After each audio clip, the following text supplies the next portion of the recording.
እንት ውስጥ ትንሽ ችግር ተፈጥሮ ነበር አሁን ደግሞ ትንሽ ደስተኛ እየሆንኩ ነው ምንም አይደለም ያ ማለት ባይፈጠር ነበር የሚገርበን ችግር ባይፈጠር ነበር ልጁን አንቺ እንደ ሞኖፖል እንደዚህ አርገሽ ይዘሽው ባይፈጠር ነበር የሚገርመው እኔ ምን አይነቱ አንቺ አንቺ ግን ከሄድ ነው የመጣሽ የድፍረትሽ አቤት ድፍረትሽ በጣም ነው እኮ የሚገርመው ጋይሶቼ እንዴ ነች ደሞ ታፍሬም እኮ ሀያቴ ጋር ይዤው ልሄድ ነው ትላለች ሀያ ቦታ ይቁረጥሽ አሁን ደስ እያለሽ ነው እንግዲህ ደስ እያለሽ ነው ጓደኛሽ ናት እንዲያርጎ ወዷን እንዲያርጎ ተነስቶ ትዳሩን ፈትቶ ሁለት ቀን ሳይሞላ አንቺ ጋር መጣ አንቺም ገና እንዲ ስትይ ጉድሽን ታገኛለሽ በዚህ ሳምንት ችግር ተፈጥሮ ነው አሁን ደስ እያለሽ ነው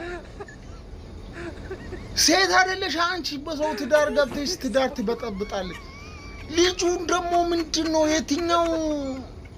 መምሬ ጋር ሄደሽ ነው ልጁን እንደዚህ እንዲከተለሽ ያረግሽው እኔ እኮ ግራ ገባኝ ዲፍረቲ ሸሪ ደግሞ ታፍሪም እኮ ትላለች አደባባይ ወጣ